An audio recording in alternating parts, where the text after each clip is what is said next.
For each and every member of the Straw Hat crew, their introduction to the cast has been accompanied by a flashback of a pivotal moment or moments in their lives. The key sequences of events that instilled in them their dreams, their drive, their values, and their personalities. But for some of these greedy crew members, one just wasn't enough, and thus they have been granted an entirely new second backstory just for them. The most obvious example is of course Sanji. When we first are introduced to him in the Baratie arc, we see that time that he was stranded on a rock with Zeph and they nearly starved to death together, showcasing the beginning of his paternal relationship with Zeph, how Zeph sacrificed his own leg to save Sanji, as well as showcasing why Sanji puts so much value on food and not wasting it. Bada bing, bada boom! Core facets of Sanji's character have been shown to us, and thus we are ready to move on with this crewmate, and all is good. Until some 800 chapters later, in which we find out all about the Vinsmoke family, the Germa Kingdom,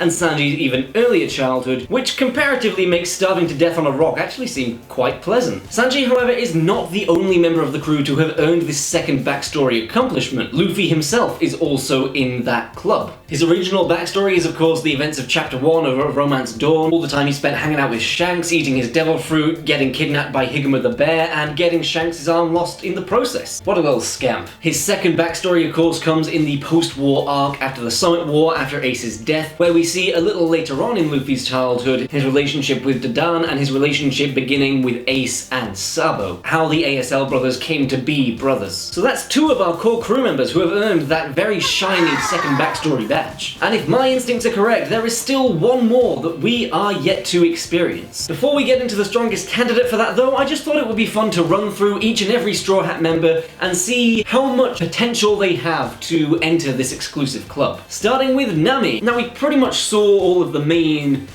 points of Nami's childhood, most of them bad, very bad, being effectively a slave among the Arlong pirates, having her mother die right in front of her, although this is One Piece, so that's actually not that special of an achievement. The point is, we saw all of the main stuff during the Arlong Park arc. We got Nami's flashbacks during that sequence. I highly doubt anything as formative as all of this happened earlier in Nami's childhood, and so that leaves the window of time that she was working for Arlong, and there is room to explore something there. In fact, that does actually get explored somewhat in Film Gold. There's a subplot all about a former rival slash comrade of Nami's who was also a cat burglar operating in that same time period. So look, it's possible we could get a storyline along those lines in the canon material. Maybe we could get another Nami-centric flashback around this era. However, I can't help but feel that Film Gold already did the best kind of story with that kind of concept, and anything that would come later in the canon manga would just kind of feel like a rehash of this. And again, it's very hard to imagine anything happening to Nami along that kind of lines that would have as much of an impact as Arlong did. So yeah, there's some room there, but I don't think there's much room there. A little bit more though than our next candidate, who is Usopp. God D. Usopp himself. Usopp's father left when he was still young and never came back, and Usopp's mother died of sickness right before his eyes.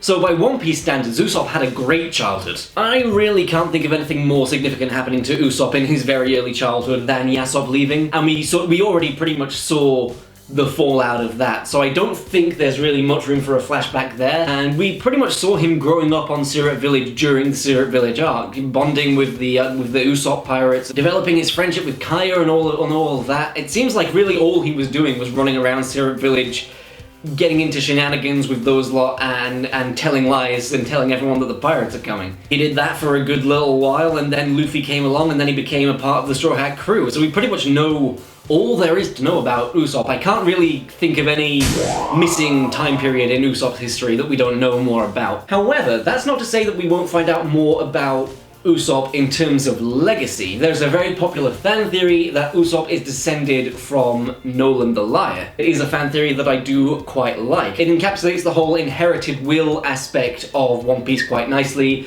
and I like the idea that Nolan was a man who told the truth but went down in history reviled as a liar, whereas Usopp, who may be his descendant, is a man who constantly lies but will be remembered by history as honest and honourable, and of course all of Usopp's supposed lies do eventually come true in some way, shape or form. So that is to say that I don't think we're going to get another Usopp flashback, but I do think there is potential for a flashback to do with Usopp's ancestry and the legacy and the inherited will aspect of it. In fact, it's worth noting that the Tontata people have a statue of Noland in their little kingdom, which is the part of the story when Usopp claims himself to be a descendant of Noland. Thus, the Tontata people have a strong connection to both Usopp and Noland. In addition, if you look at the shape of the Tontata's nose, and you look at the shape of Usopp's mother's nose, there's a similarity there. And we know that a member of Big Mom's family is part Tontata, so a Tontata and a human getting together is not out of the question. So not only is it possible that Usopp is descended from Noland, it's also possible that his mother is descended from the Tontata tribe, and thus Usopp himself is. But we are starting to get a little bit into tinfoil hat territory, so maybe it's best to just move on. To a man who is not made of tinfoil, but a different metal. Franky, again, is a character who I feel we saw most of the key moments of already. We saw him growing up with Iceberg and Tom and Kokoro. We saw his key moment, which was getting hit by the train and having to rebuild himself, and that's why he's a cyborg, which again, pretty good for One Piece standards. And then of course we saw the whole thing with him founding the Franky family and providing a place for all the lost souls on Water 7. Now we do know that Franky was dropped off essentially on Tom's doorstep by a group of pirates. We don't know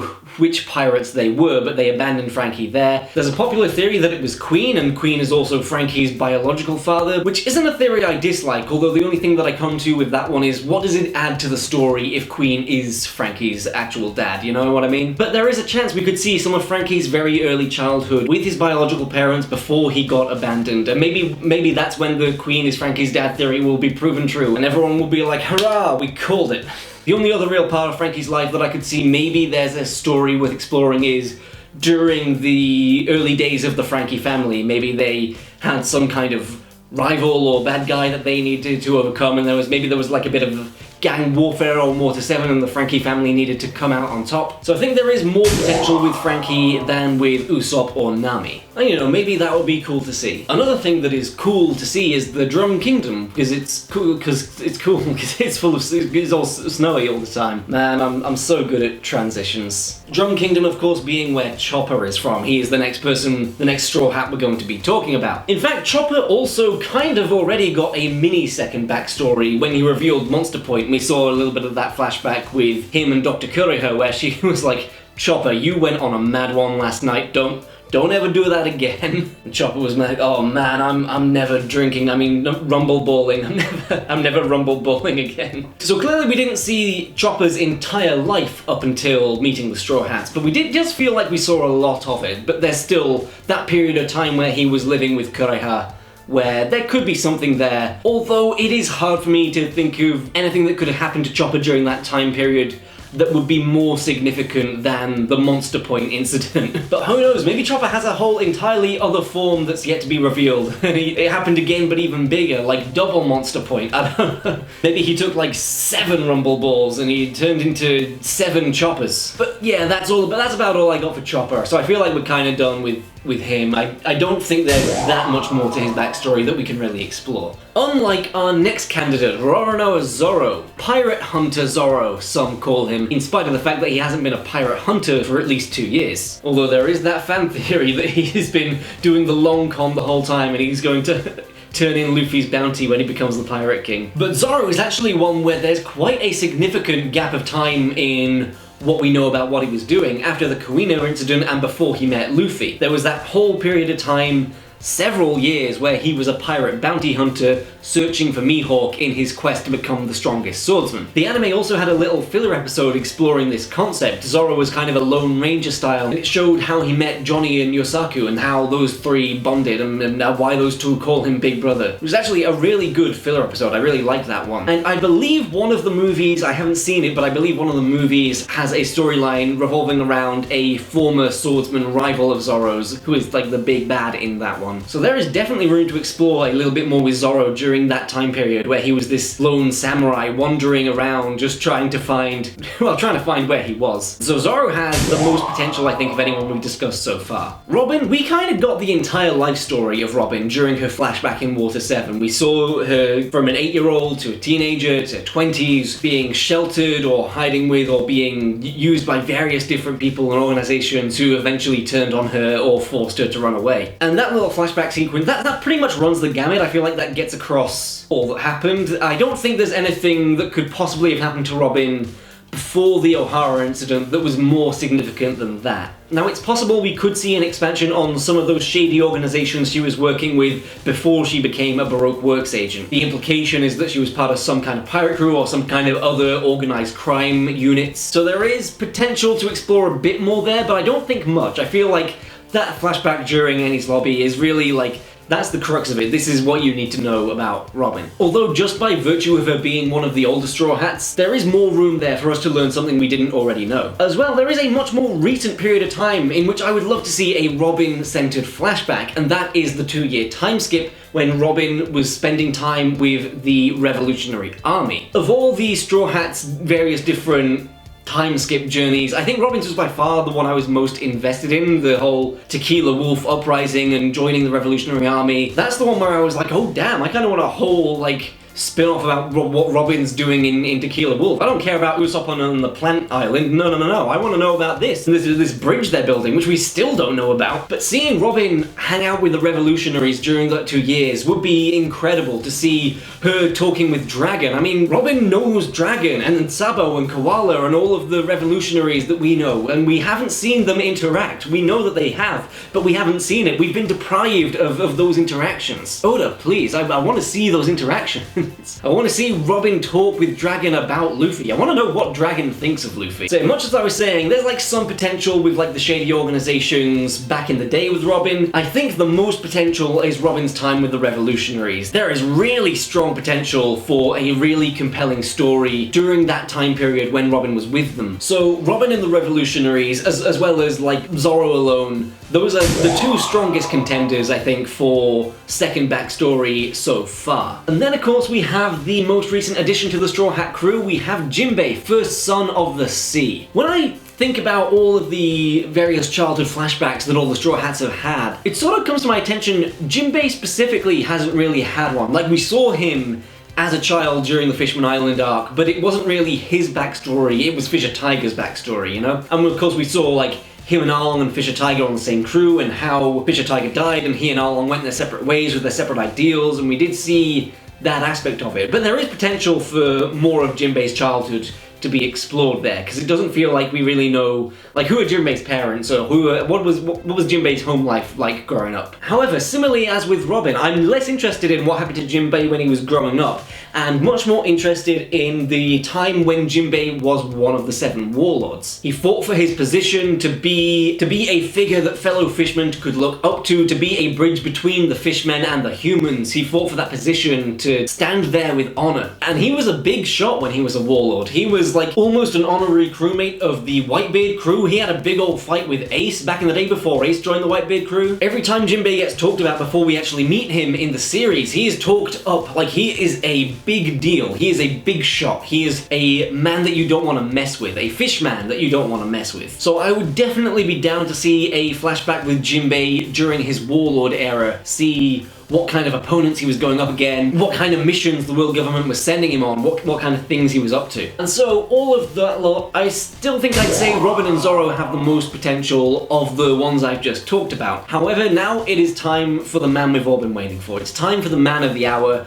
the real meat of this video, although he doesn't have any meat on him. Yo-ho-ho! And I think I probably already put a flashcard at the beginning of this video, but just to reiterate, this next section will contain spoilers for the most recent chapters of the manga, which at the time of this recording is chapter 1147. With Brook, we have an entire lifetime of history missing. His first backstory with his introduction obviously covered his time with the Rumbar Pirates, bonding with Laboon, his isolation in the Florian Triangle, and Gecko Moria stealing his shadow and all of that. But what about before then? We know startlingly little about the Straw Straw Hat's musician. In fact, I'd go so far as to say we know the least about Brook out of anyone on the crew. His childhood, his teen years, his life before he was a pirate, it's all pretty much a mystery to us, although we don't know nothing. Especially in recent chapters, Brook's history seems to be being hinted at more and more. Up until recently, all we really knew was that Brook used to be the leader of a battle convoy in, quote, a certain kingdom. And you know when a certain X gets dropped, that is a placeholder for some serious shit that's gonna come in later. Similar to how Shanks or maybe Shamrock were asking about a certain pirate. Now there is quite a popular fan theory that this certain kingdom is Toroa, which is where Byron is from. And if you're wondering where or who, I don't blame you. Byron was one of the slaves being sold at the auction house on Chabondi Archipelago, and it was said that Toroa is the island that he came from, and he was said to be descended from a long line of musicians, so obviously there is the connection with Brook there.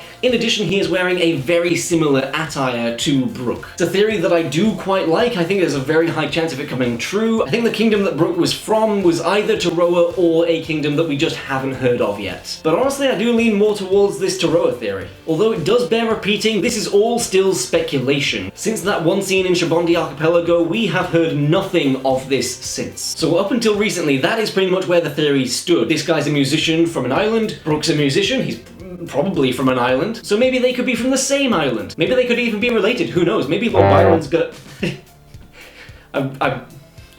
I'm keeping that in. I just couldn't stop myself. That Lord Byron, it slipped out. Maybe Byron's gonna come back into the story if we ever end up going to Mauritius and we'll see him again, and he and Brook will have this whole thing where we'll find out all about that. Since Elbaf began, however, the little tidbits of Brook that we've been getting have been steadily increasing. For example, when they arrive at the Walrus School, Brook states, "Oh, this reminds me of the school that I went to when I was a wee lad," which I think makes him the only Straw Hat to have gone to school. I mean, unless you count Robin hanging out with the scholars on O'Hara, or Zoro's time in the training dojo, I think you could also say that's a school of sorts. And I don't think Jimbei's ever mentioned it, but it's entirely possible that at some point he was part of a school of fish. But from what we can extrapolate with what the Walrus School is and what Brook says here, to me that seems to indicate that Brook has been to a more traditional school with multiple classes, multiple teachers, and not just one class which is sword. Although given Brook's proficiency with swords, maybe they did have sword class as well. But they also maybe had like art, maths, geography, and all of the classic ones. Also, now that the action has started, we see that Brook recognizes Gunko, or at least recognizes something about her. And he's the one who is correctly able to identify her and the others as Holy Knights, seeming to indicate that he has some kind of history with that group. Maybe when he was the leader of the battle convoy from this kingdom, he went to the Reverie, like a past Reverie, and he met the Holy Knights there. Maybe they raided his home island on orders from the world government, and he had to fight them to defend his home. Maybe he lost, and that's why he took to sea, because either the Holy Knights took over the island, or he couldn't face the shame of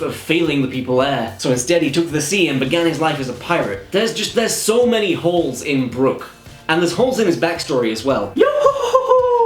That feel ripe to be filled. What was his early childhood like? What was his family situation? How did he and Yorkie meet? Were they childhood friends, or did they not meet until after Brook set out to sea and maybe they met at sea and they founded the Rumbar Pirates together? How did Brook go from a child to the leader of a battle convoy to a pirate? Like, what is the connective tissue in between those parts of his life? Was it the world government attacking his island, or maybe like a powerful pirate group and so he had to leave? Or was there corruption starting to bloom from within the island, and maybe he was in like a Dalton Wapol situation where the leaders were getting more corrupt, but he was stationed as this general, but he was starting to feel discontent with the way things were run, and he was starting to feel like conflict between his duty and his honor. Did it get to a point where he said, "I can't do this anymore," and he left? Or maybe he spoke out and he was forcefully exiled and that's why he left. The Rumbar Pirates themselves, what's their origin? Like, did they all grow up together? Did they all go to this school that Brook remembers going to? Were they all like childhood friends and they all got along together and they all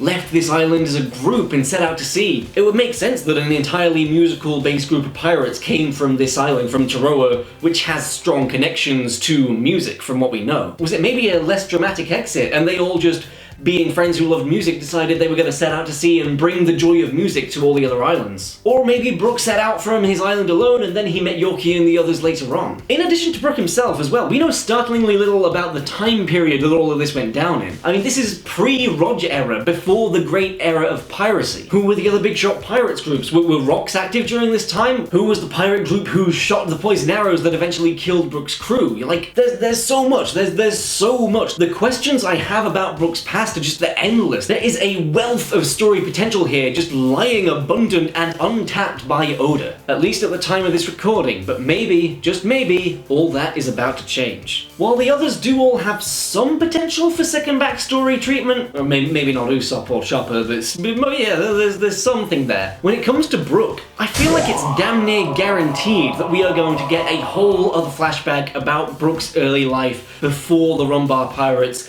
when he was this leader of a battle convoy, this general. Mark my words, we are going to see what this funky skeleton man was doing back in the day when he was just a funky man. And if Luffy and Sanji are anything to go by, it's also damn near guaranteed that the second backstory go around is going to destroy us just as much as the first one, if not more. So let me know in the comments, what do you think? Do you think we're gonna get a second backstory exploring Brook's past and his time before he was a pirate? What part of Brook's past that we don't know are you most excited to find out the answer to? What are you most curious about with Brook? And if not Brook, then which of the other Straw Hats would you be most excited to get a second backstory for? So, like this video if you liked it, subscribe if you want to see more. Thank you all so much for watching this video, and I will see you in my next one.